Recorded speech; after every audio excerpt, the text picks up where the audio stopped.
Bonjour. Aujourd'hui, on va s'intéresser à une équation trigonométrique.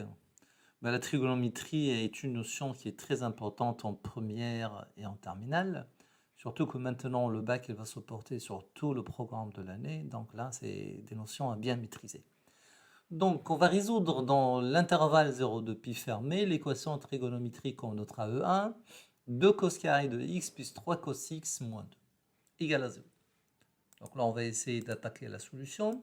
Il est tout à fait naturel de considérer l'équation suivante de second ordre qu'on va noter E2, égale à 2x carré plus 3x moins 2 égale à 0.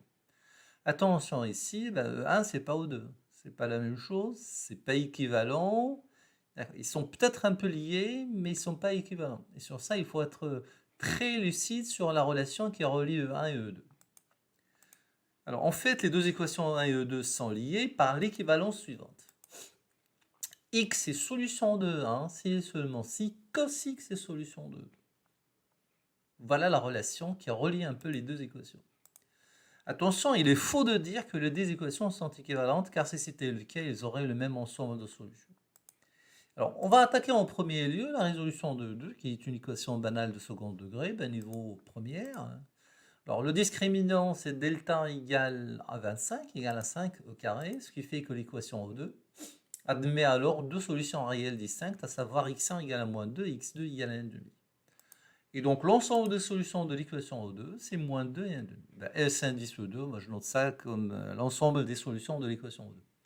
Attention, c'est pas encore fini. Ça, c'est la résolution de l'équation O2, alors que la question, c'est la résolution de 1. Alors, comment on va faire pour résoudre 1? Et ça, c'est la partie importante. Eh bien, on revient toujours à la relation qui relie les deux équations. Attention, on est encore loin d'avoir résolu l'équation 1 de départ qui nous intéresse. Alors, on a x est solution de 1 si et seulement si cos x est solution de 2. Or, les solutions de 2 d'après la partie précédente, eh c'est moins 2 et 1,5. Donc, si et seulement si cos x égale à moins 2 ou cos x égale à 1,5. La première équation cos x égale à moins 2 est juste impossible du fait que, quel que soit x dans R, cosinus x est toujours compris entre moins 1 et 1. Donc cette équation n'admet pas de solution. Et la deuxième équation cosinus x égale à 1,5 qu'il faut résoudre, n'oublions pas, sur l'intervalle 0,2 pi. Alors ça va donner deux solutions. Il y a pi sur 3 et 5 pi sur 3. Attention, si vous mettez moins pi sur 3, c'est pas dans l'intervalle. Donc il faut mettre 2 pi moins pi sur 3, ce qui donne 5 pi sur 3. Bon, on peut mettre un cercle trigonométrique pour reconnaître les solutions. Et bien là, c'est terminé. Donc la résolution de l'équation 1 est alors achevée et on peut affirmer que l'ensemble des solutions de 1, c'est la paire pi sur 3, 5 pi sur 3. Voilà, merci, à bientôt.